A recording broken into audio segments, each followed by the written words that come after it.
Assalamualaikum warahmatullahi wabarakatuh. Kami dari kelompok 3 di sini akan mempresentasikan hasil diskusi kami tentang identifikasi entry, atribut, dan entity. Sebelumnya, perkenalkan nama saya Bagas Pansatria dengan NIM akhir 3008. Dan saya Kirana Cinta Lestari dengan NIM 3022 dan rekan saya. Dan saya Bima Wiratama dengan NIM 3076.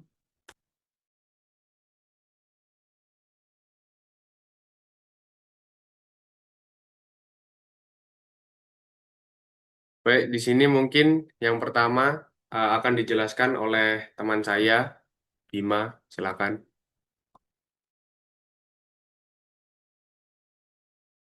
Mungkin sebelumnya langkah pertama dalam perancangan basis data adalah mengidentifikasi entry dan atribut. Entry mewakili objek nyata atau abstrak yang penting dalam proses bisnis dalam bengkel, sedangkan atribut adalah data yang melekat pada entity tersebut. Eh, yang pertama adalah entity faktur. Faktur adalah dokumen transaksi. Atribut pentingnya antara lain nomor faktur, tanggal, total bayaran, potongan, dan keterangan. Faktur dicatat karena menjadi bukti transaksi dasar akuntansi. Next. Yang kedua adalah entity mekanik. Nah, entity mekanik adalah orang yang menangani servis kendaraan, uh, dicatat supaya kita tahu siapa yang bertanggung jawab. Atributnya meliputi ID mekanik, nama, alamat, dan nomor telepon. Next. Yang ketiga adalah entity kendaraan. Kendaraan adalah objek utama servis. Dicatat untuk histori perawatan, atributnya nomor polisi, warna, tahun, dan keterangan. Next. Yang keempat adalah entity spare part atau jasa. Spare part atau jasa adalah barang atau layanan yang dijual atau digunakan, dicatat dan dicatat agar stok dan transaksi bisa dikelola. Atributnya kode parts atau jasa, nama, harga, diskon dan keterangan. Next. Yang terakhir adalah entity pelanggan. Pelanggan adalah pemilik kendaraan yang melakukan transaksi. Dicatat untuk layanan berulang dan histori transaksi. Atributnya adalah ID pelanggan, nama, nomor telepon, dan alamat. Jadi, pada tahap pertama ini kita sudah menentukan 5 entiti utama, faktur, mekanik, kendaraan, spare part atau jasa, dan pelanggan. Masing-masing memiliki atribut yang relevan dengan proses bisnis bengkel. Yang selanjutnya adalah identifikasi entity dari multi-value, atribut, dan juga redundant atribut. Yang dimana multi-value sendiri itu merupakan atribut yang punya lebih dari satu entity, dan redundant itu biasanya itu yang ditulis secara berulang-ulang. Yang pertama yaitu redundant atribut. Yang termasuk dalam redundant atribut adalah kendaraan, yang dimana kendaraan ini biasanya itu merupakan benda abstrak yang menyimpan data mengenai jenis ataupun merek kendaraan. Di mana jika atribut, merek, dan juga tahun itu disimpan langsung di entiti kendaraan, maka akan sering melakukan perulangan sehingga menyebabkan redundan itu terjadi. Atributnya bisa berupa nama dan juga merek, terus tahun. Keterangannya kenapa masuk dalam redundan, karena setelah menjadi entiti, atribut, merek, dan juga tahun nanti akan dihapus dari entiti kendaraan. Yang dimana di entiti kendaraan itu cukup dicatat unitnya saja. Next.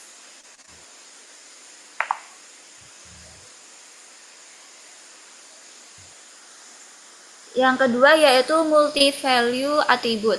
Yang masuk dalam multi-value attribute yaitu spare part atau jasa. Masuk dalam kategori benda nyata atau layanan yang dimana dia itu dapat menyimpan data tentang parts yang berisi seperti oli, spare part, dan juga jasa yang dijual atau diberikan. Kenapa masuk dalam multi-value attribute? Karena pada faktur, satu transaksi itu bisa berisi banyak sekali part atau jasa, dan juga jika part atau jasa hanya dicatat sebagai atribut di faktur, maka akan menjadi duplikasi data yang ada. Atributnya itu seperti kode part, nama part, diskon, dan juga harga. Keterangannya itu kuantitas dan juga subtotal itu dapat dicatat di dalam data tabel relasi antara faktur dan juga part atau jasa. Next.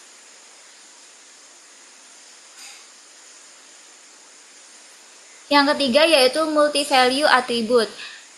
Yang termasuk dalam multi-value attribute selanjutnya yaitu mekanik. termasuk dalam kategori benda nyata atau orang, yang dimana di situ tuh kita dapat menyimpan data tentang mekanik yang menangani servis itu sendiri. Alasan dimasukkannya sebagai entity adalah jika nama mekanik dicatat langsung di dalam faktur, maka akan terjadi multi-value atribut, seperti mekanik yang sama akan muncul beberapa kali di faktur. Dengan memisahkan mekanik data cukup dicatat satu kali saja. Atributnya mencakup nama mekanik dan juga ID mekanik. Keterangan masuk dalam multi-value adalah dalam faktur hanya cukup menyimpan unitnya mekanik saja. Next.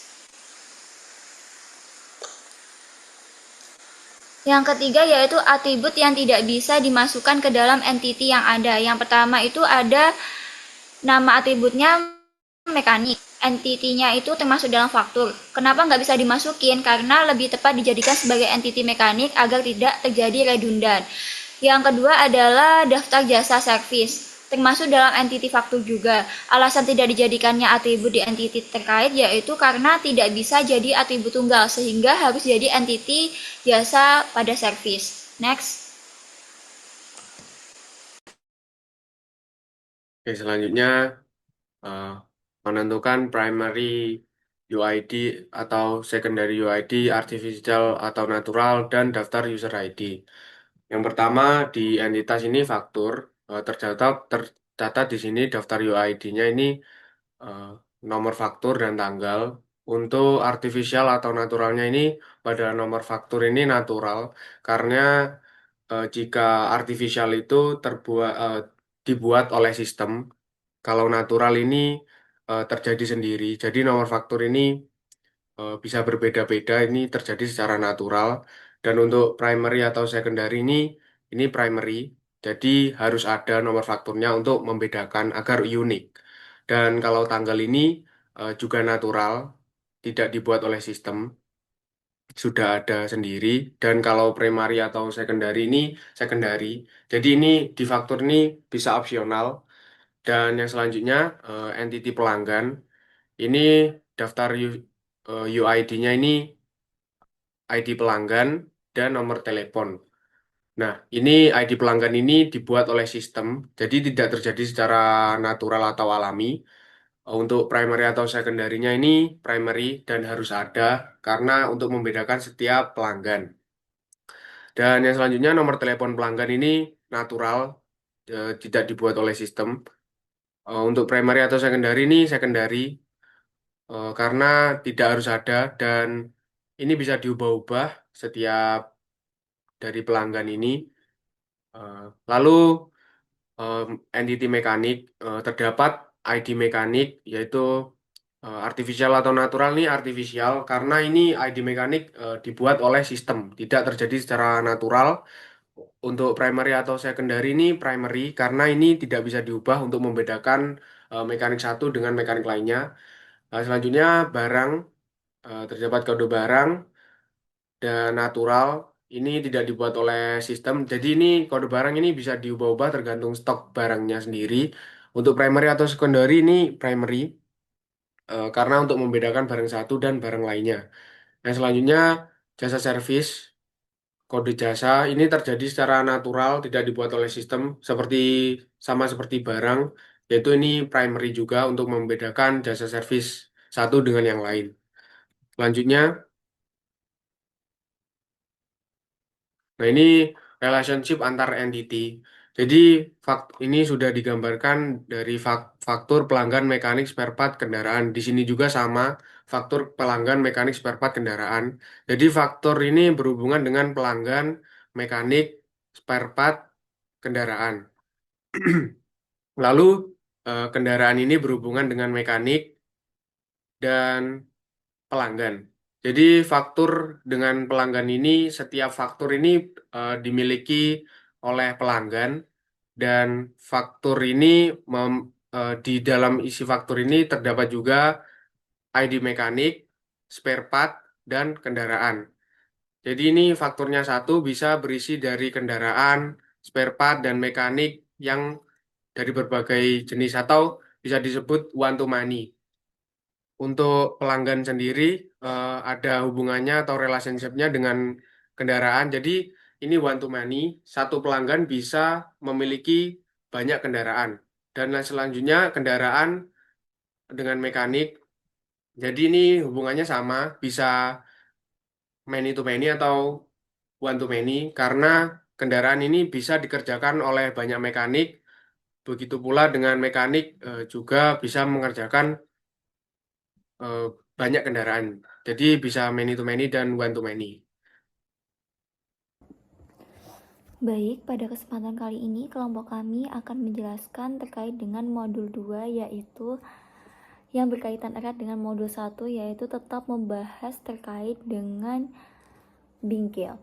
Nah, memasuki pertanyaan yang pertama yaitu berilah nama pada relationship yang ada, yang dimana kita di sini sudah mengetahui bahwa terdapat 5 entity yaitu ada faktur, pelanggan, mekanik, kendaraan, dan juga spare part dan jasa.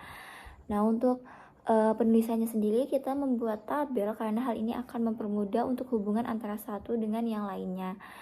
Lalu untuk hubungan yang warnanya yaitu kita menggunakan warna abu-abu untuk nama entity yang sama dan menggunakan warna biru untuk membedakan kata yang ada seperti kata memiliki, dimiliki, mengerjakan, dan juga dikerjakan. Untuk hubungannya sendiri yaitu faktur berhubungan dengan seluruh entiti lain yang ada seperti faktur memiliki pelanggan, faktur memiliki mekanik, faktur memiliki kendaraan, dan faktur memiliki spare part atau jasa. Selanjutnya itu ada pelanggan. Nah, untuk pelanggan sendiri itu pelanggan memiliki faktur dan pelanggan memiliki kendaraan. Jadi hanya ada dua keterkaitan. Selanjutnya ada mekanik juga dua yaitu mekanik dimiliki oleh faktur dan mekanik mengerjakan kendaraan.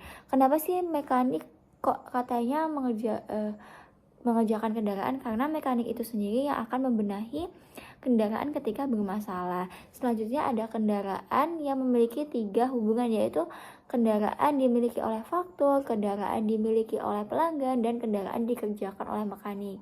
Jadi sebaliknya ya, kalau kendaraan itu dikerjakan oleh mekanik, jadi kata penghubungnya itu dikerjakan.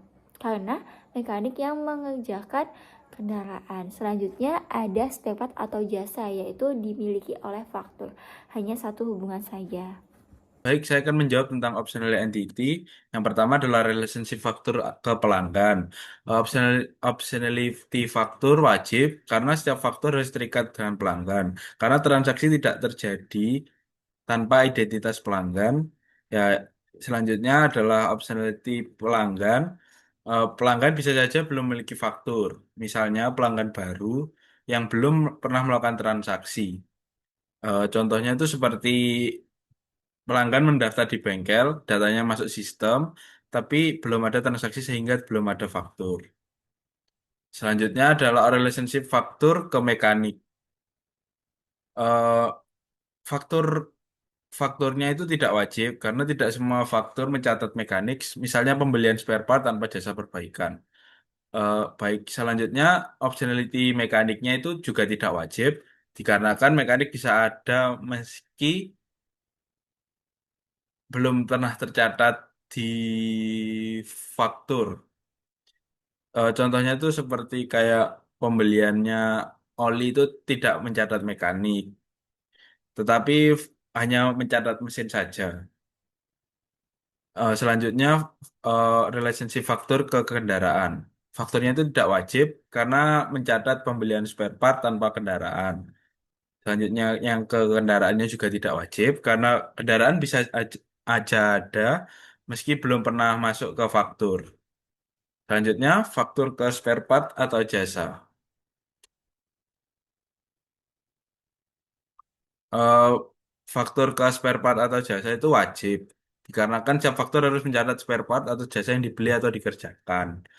Nah, yang kelima, selanjutnya ke optionality spare part itu tidak wajib karena spare part sudah ada di database meski belum pernah tercatat di faktur. Yang kelima adalah faktur pelanggan ke kendaraan. Pelanggan itu tidak wajib karena pelanggan bisa saja memiliki kendaraan misalnya hanya membeli spare part untuk dijual kembali. Selanjutnya optionality kendaraannya itu wajib karena setiap kendaraan harus memiliki pelanggan tertentu, harus dimiliki. Yang keenam, mekanik ke kendaraan, mekaniknya itu tidak wajib karena mekanik bisa ada meski belum pernah mengerjakan kendaraan. Itu terjadi mungkin kayak case-nya itu seperti mekanik baru. Selanjutnya itu kendaraan itu juga tidak wajib karena kendaraan bisa aja ada meski belum pernah dikerjakan mekanik. Nah, seperti kasusnya mekanik tadi, mungkin kendaraannya baru diservis. Oke, jadi di sini saya akan menjelaskan tentang soal nomor tiga itu relationship. Di sini di RD ini ada ID faktur, entitas ID faktur, spare part atau jasa, ID pelanggan, ID kendaraan, ID mekanik. Nah, ini relationship-nya ini ID faktur ini memiliki ID mekanik. Jadi di dalam faktur ini akan memiliki ID mekanik, lalu memiliki ID kendaraan, lalu memiliki ID pelanggan dan memiliki ID spare part atau jasa. Nah, untuk kenapa sih ini ada yang ada yang lurus, ada yang terpotong-potong ini? Jadi, oh ya saya lupa. Jadi ini untuk memilih garis ini nanti diklik pada bagian sini yaitu ada many to many, one to many, one to many, one to one. Nanti diklik ke sini lalu dihubungkan ke sini. Sebelumnya saya mau jelasin dulu. Jadi kalau lurus ini yaitu wajib wajib memiliki. Kalau garis putus-putus seperti ini tidak wajib memiliki. Jadi di faktur ini tidak wajib berisi spare part atau jasa. Tetapi di ID faktur ini wajib berisi ID pelanggan, ID kendaraan, dan ID mekaniknya. Next. Nah, ini untuk menentukan cara untuk seperti ini. Nanti setelah diklik sebelah sini dan sini, ah, seperti nomor satu yang saya jelaskan, ini untuk namanya. Ini bebas diisi apa saja, tapi saya isi relasi tiga, yaitu yang kedua ini. Ini seperti seperti seperti ini dimiliki atau memiliki. Jadi mekanik ini dimiliki oleh faktur. Jadi di sini ditulis dimiliki dan sini memiliki. Dan untuk target entitasnya yaitu ID mekanik dan ID faktur tadi sudah. Dan untuk cardinality-nya yaitu ini one dan ini many. Ini bacanya many. Dan untuk search opsionalnya ini kalau dicentang itu akan terjadi titik-titik seperti ini atau opsional. Jika tidak dicentang, maka akan lurus seperti ini atau tidak opsional atau wajib. Lalu jangan lupa klik apply dan OK. Nah, ya ini untuk contohnya untuk target opsional ini pada relation part, ada spare part atau jasa, yaitu dimiliki dan memiliki. Spare part ini dimiliki oleh faktur, faktur ini memiliki spare part. Jadi ini targetnya opsional. Oke, next. Oke, di sini saya juga akan menjelaskan tentang ERD dan ini akan saya bagi dengan penjelasannya dengan teman saya yaitu Bima. Yang pertama, saya sudah buat modul 2 ini sebelumnya ya. Jadi ini pertama klik logical model, yang kedua klik ini, pas ini, lalu klik di mana saja. Ini untuk nomor tiga ini yaitu untuk namanya, misal kayak ID faktur, ID pelanggan dan lain sebagainya. Ini jangan lupa dicentang juga dan ini apply dan oke. Next. Nah, untuk kan tadi kan di general. Nah, ini klik yang atribut. Setelah di atribut ini tampilannya akan seperti ini. Nah, ini sudah saya isi semua. Jadi awalnya itu klik tanda plus ini, lalu kasih nama, yaitu ID faktur, seperti tadi di model ARD-nya tadi. Lalu data tipenya itu logical, search type-nya itu integer. Dan ini primarinya jangan lupa dicentang. Karena ini wajib dan bukan hanya penting, tapi wajib ini. Harus berbeda. Terus klik apply dan oke. Next. Selanjutnya untuk membedakan, jadi saya di sini disclaimer dulu, saya eh, membedakan antara saya include-kan yaitu integer Short type-nya saya bedakan integer, datetime, varchar. Ya, varchar itu aja. Jadi ini short step-nya ini datetime karena ini tanggal dan ini sama logikal. Seperti ini, datetime ini. Dan ini primary UID-nya ini tidak dijentang, tapi ini penting. Nanti akan berlambangkan tanda bintang. Tetapi kalau yang primary UID ini akan berlambangkan huruf P. Next. Nah, ini total pembayaran menggunakan varchar. Size-nya ini 100, jadi ini size-nya dari panjangnya, panjang datanya itu. Dan unitnya ini char, dan ini mandatory, tapi tidak primary. Ini penting, tidak opsional artinya. Oke, next. Nah, setelah menentukan atribut, kita ke unique identifier atau identitas unik. Nah, ini pertamanya klik ini unique identifier, lalu klik tambah, lalu nanti otomatis jika klik tambah ini akan muncul key 2. Nah, setelah diklik akan timbul seperti ini. Lalu ini sudah saya isi yaitu nanti klik ini, lalu klik sebelah ini, sebelah 5 nomor 5 ini, lalu klik apply dan oke. Oke, untuk ID mekanik ini saya menampilkan saja yaitu ID mekanik menggunakan integer, lalu primary, kode AHAS ini menggunakan varchar yaitu 100. Alamat varchar 50, nomor telepon 50, dan ID faktur menggunakan integer.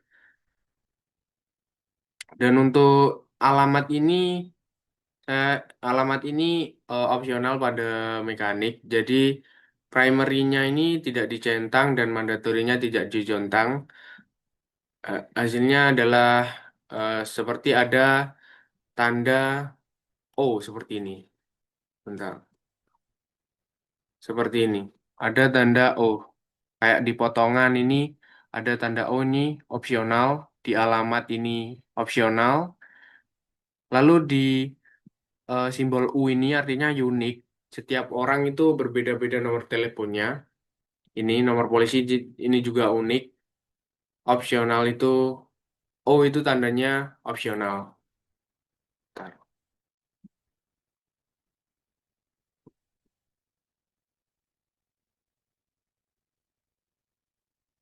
Terus ini di ID kendaraan juga sama. ID kendaraan ini saya menggunakan integer dan primary UID-nya. Untuk atribut dan relasi ini yang unik yaitu nomor polisi dan ID kendaraan. Oh ya, tadi sebelumnya yang unik ID mekanik dan nomor telepon. Lalu selanjutnya ID pelanggan ini saya menggunakan integer dan nama pelanggan sampai dengan alamat ini saya menggunakan varchar.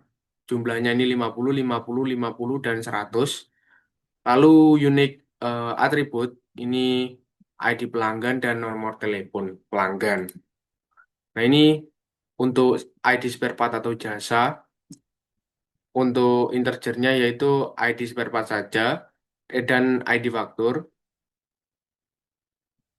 Lalu nomor polisinya ini varchar sampai ke subtotal. Lalu ini yang opsional ini diskonnya. Ini mungkin ID faktur salah ya.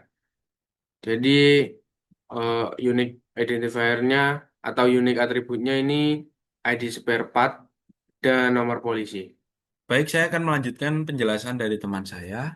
Eh, yang selanjutnya adalah menggabungkan relasi antara faktur ke lain-lainnya, faktor ID ke lain-lainnya. Yang pertama itu adalah faktur ke ID mekanik.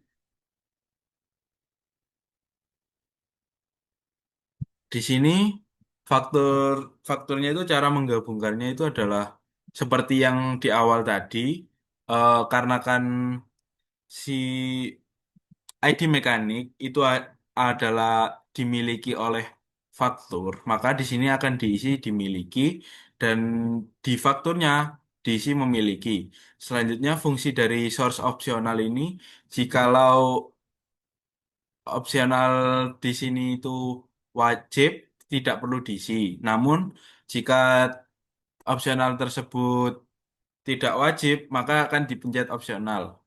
Seperti itu. Selanjutnya eh, dilanjut ke nomor 2 itu adalah ID mekanik dan ID kendaraan. Di sini eh, mekanik itu mengerjakan dan kendaraan itu dikerjakan. Ya, dan source opsional di sini tidak wajib. Di sini wajib dan di kendaraan juga wajib. Selanjutnya di ID kendaraan ke ID faktur itu ID kendaraan itu dimiliki dan ID faktur itu memiliki. Di sini juga wajib, opsionalnya, targetnya juga wajib. Lalu di ID pelanggan dan ID faktur, di ID pelanggan itu dimiliki dan ID faktur itu memiliki. Dan di sini wajib, di sini juga wajib. Di ID pelanggan ke ID kendaraan, ID pelanggan itu memiliki dan ID kendaraan dimiliki. Di sini source opsionalnya juga wajib, targetnya juga wajib. Dan di sini ke yang kelima adalah ID faktur ke ID spare part kendaraan. Di sini memilikinya itu di sini targetnya itu memiliki dan target yang kedua itu dimiliki. Di sini ID faktur di sini itu wajib dan di sini itu tidak wajib. Maka dari itu target opsionalnya itu dicentang karena di sini disebutkan menjadi opsional. Lalu untuk penjelasan soal yang terakhir yaitu soal nomor 5 yaitu membaca relationship menggunakan RDIS. Yang dimana pada kesempatan kali ini sebelum menjelaskan terkait antara satu entity dengan entity lain, saya akan menjelaskan terkait isi di dalam satu entity di dalam kota itu sendiri. Nah, yang pertama ada ID faktur. Nah, di ID faktur ini ada isinya itu ID faktur yang termasuk primary, yang kedua yaitu tanggal, yang ketiga total pembayaran, dan juga yang terakhir itu ada potongan. Yang dimana potongan ini tidak ada bentuk bintangnya karena potongan itu sendiri bisa wajib atau tidak, yang dimana dia itu tidak wajib ada. Jadi bisa ada atau tidak. Nah, untuk yang selanjutnya yaitu ada ID spare part atau jasa. Nah, untuk ID spare part atau jasa itu untuk isinya sendiri ada ID spare part atau jasa yang termasuk primary, yang kedua yaitu ada nomor polisi yang dimana nomor polisi sendiri itu termasuk unik ya teman-teman, karena dia tidak memiliki persamaan antara satu nomor dengan nomor yang lainnya. Yang selanjutnya ada merek, tahun, kode part atau jasa, nama part atau jasa, kuantitas, harga, diskon. Seperti sebelumnya diskon itu tidak wajib ada. Lalu ada yang terakhir yaitu subtotal harganya. Lalu subtotal barangnya. Nah, ada tanda F. Tanda F ini apa sih? Jadi tanda F itu melambangkan forage key atau kunci dari tamu itu sendiri, yaitu biasanya itu menghubungkan antar tabel dan sebagai penyimpanan nilai primary key itu sendiri. Nah, yang selanjutnya saya akan menjelaskan terkait isi dari ID pelanggan. Nah, untuk ID pelanggan sendiri ini isinya ada ID pelanggan sebagai primary, lalu ada nama pelanggan, nama bengkel, nomor telepon termasuk unik karena dia tidak sama antara satu dengan yang lain, lalu ada alamat. Selanjutnya yaitu ada ID kendaraan yang berisikan ID kendaraan atau primary, lalu ada nomor polisi, ada yang termasuk unik, lalu ada merek, ada warna, dan ada dua forex key yang dimana di situ ada ID pelanggan dan juga ID faktur karena berkaitan satu sama lainnya. Lalu selanjutnya yaitu saya isi dari ID mekanik. Dan dalam kotak ID mekanik itu ada ID mekanik termasuk primary, lalu ada kodean khas, selanjutnya ada alamat yang tidak wajib ada atau tidak. Kenapa sih alamat tidak wajib ada atau tidak wajib ada? Karena alamat sendiri itu kita sudah memfokuskan pada nama mekanik atau ID mekanik. Selain itu, hal ini juga berlaku sama dengan pelanggan. Kita sudah memfokuskan pada nomor pelanggan dan juga pada nama si pelanggan itu. Jadi sudah enak menghubungkan dari sana dibandingkan mengetahui alamat rumahnya. Jadi alamat bisa diisi atau tidak. Lalu untuk selanjutnya ada nomor telepon dari si ID mekaniknya itu termasuk unik juga karena tidak sama dengan satu sama lain. Dan untuk for right key-nya itu ada ID faktur. Nah, untuk hubungannya sendiri yang pertama yaitu ada ID faktur ya. ID faktur ini memiliki hubungan dengan keempat yang lainnya yaitu yaitu faktur wajib memiliki satu atau lebih pelanggan. Untuk selanjutnya yaitu faktur wajib memiliki satu atau lebih kendaraan, dan faktur wajib memiliki satu atau lebih mekanik. Lalu selanjutnya faktur mungkin memiliki satu atau lebih spare part atau jasa. Kenapa saya sebutkan mungkin untuk hubungan faktur dan juga spare part? Karena tidak semua nantinya itu spare part akan digunakan gitu. Bisa jadi membeli spare part dan bisa jadi tidak menggunakan spare part itu.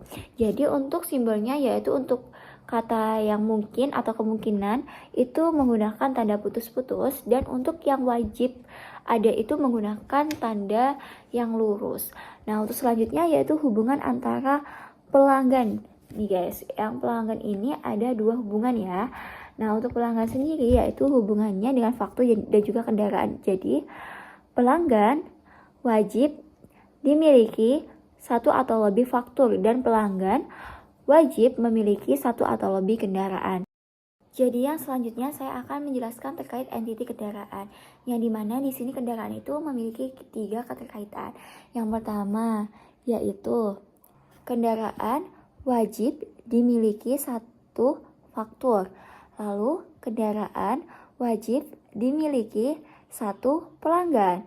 Nah, untuk selanjutnya yaitu kendaraan wajib dimiliki satu atau lebih mekanik. Kenapa untuk mekaniknya satu atau lebih? Karena bisa jadi satu kendaraan itu dikerjakan oleh banyak mekanik. Untuk selanjutnya yaitu ada penjelasan terkait mekanik ini. Nah, untuk mekanik sendiri itu memiliki dua keterkaitan, yaitu dia dengan faktur dan juga dengan kendaraan. Jadi, untuk mekaniknya, mekanik wajib dimiliki satu faktur dan mekanik wajib mengerjakan satu atau lebih kendaraan. Nah, untuk spare part atau jasa, untuk spare part atau jasa hubungannya itu hanya dengan faktur saja, yaitu spare part atau jasa mungkin dapat berhubungan dengan satu faktur.